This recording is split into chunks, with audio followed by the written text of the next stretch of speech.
April 25th, 1986. The night shift at Reactor 4 begins a routine safety test. Every reading is normal. By morning, the core will be gone, and the people who knew why will spend the next 3 days lying to the world. Inside the control room of Reactor 4, the night shift prepared for a test that was supposed to be routine. Anatoly Dyatlov, the deputy chief engineer, stood at the center of authority. The official checklist for the safety test required strict limits, control rods in minimum positions, emergency core cooling system known as ECCS, fully operational and power held steady near 200 megawatts. But as the evening wore on, the operation drifted far from these rules. The shift log shows that by 10:45 p.m., the ECCS was deliberately taken offline. Operators disabled the automatic shutdown circuit, a step forbidden by the procedure. Power levels began to fall, slipping well below the intended range. Instead of halting the experiment, Dyatlov pressed the team to continue. Control rods were withdrawn far beyond the safety margin, with only 15 to 17 rods remaining, when regulations demanded at least 30. Each signature on the test checklist signaled compliance, but in reality, the safeguards were gone. None of the men running the test were reactor designers. They followed instructions under pressure, trusting that the system would hold. In that moment, the human chain of command became the weakest link, setting up conditions that no machine could withstand. The RBMK reactor at Chernobyl was a machine with hidden dangers built into its core. Its most perilous trait was the positive void coefficient, a quirk of physics that made the reactor increasingly unstable as water in the core turned to steam. Instead of damping the chain reaction, the loss of coolant actually increased reactivity, pushing power higher in a runaway loop. This was not a minor detail. It was a fundamental flaw, one that few operators fully understood. Inside the reactor, the control rods were meant to be the last line of defense, but their design harbored another secret. Each rod was tipped with graphite, a material that, for a brief instant during insertion, replaced neutron-absorbing water with neutron-moderating graphite. In the critical seconds after the AZ-5 shutdown button was pressed, this design flaw caused a surge in reactivity rather than a reduction. The very system intended to halt the reaction became the trigger for disaster. These risks had been noted in technical reports and echoed in Legasov's own tapes, yet they remained buried in paperwork and conference discussions, underestimated by those responsible for the plant's operation. As the test continued, the physics inside Reactor 4 moved beyond human control, setting the stage for the surge that would follow. At 1:23 in the morning, the silence of Reactor 4 broke with a force no one inside the plant could have imagined.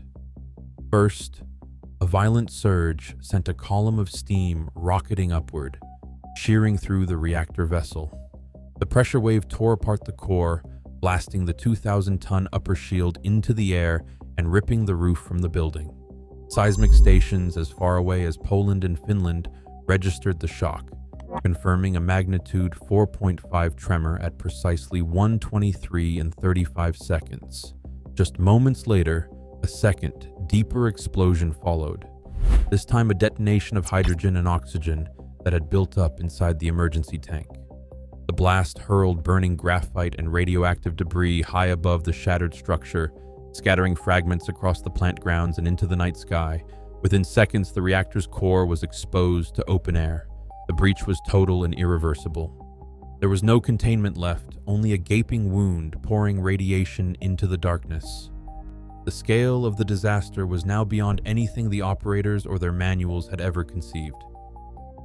Fire engines raced through the darkness, their sirens drowned by the crackle of burning graphite and twisted steel.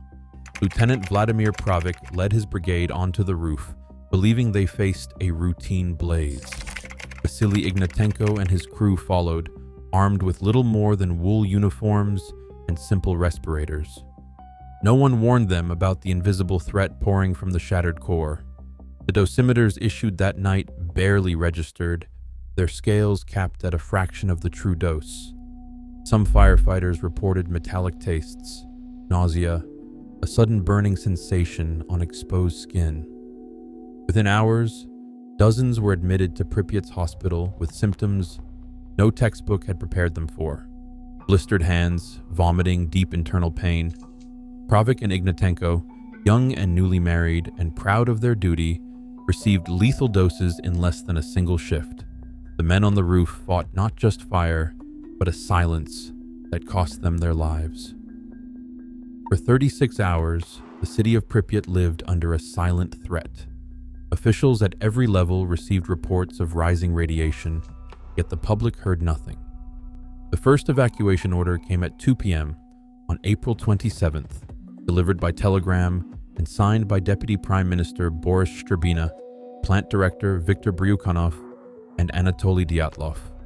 The telegram instructed that all residents be relocated by evening, but insisted the operation remain discreet. Behind closed doors, party minutes reveal a calculated decision to avoid panic and to maintain the image of control. Outside, children played under a sky laced with invisible fallout, while buses lined up in secret. By the time the evacuation finally began, tens of thousands had already absorbed dangerous doses, their fate sealed by a system more concerned with appearances than protection. On May 1st, 1986, the Soviet Union broadcast its strength to the world. Kyiv's May Day parade marched forward, banners flying as if nothing had happened. Behind the scenes, thousands of liquidators were already at work at Chernobyl. Many wore only cotton overalls, paper masks, or borrowed firefighting gear, protection that offered little against invisible fallout. Official quotas, rationed respirators, and dosimeters were scarce. KGB memos revealed that authorities prioritized public image over worker safety, even as radiation monitors in Sweden and Finland sounded alarms. At Forsmark, a spike in iodine and cesium forced the truth into the open. The world learned of the disaster not from Moscow, but from a foreign censor, while Soviet citizens marched in the shadow of silence. Silence let radiation spread further than any warning ever could. Trust, once broken, leaves a legacy that lingers longer than fallout. The cost of secrecy is never measured in numbers alone.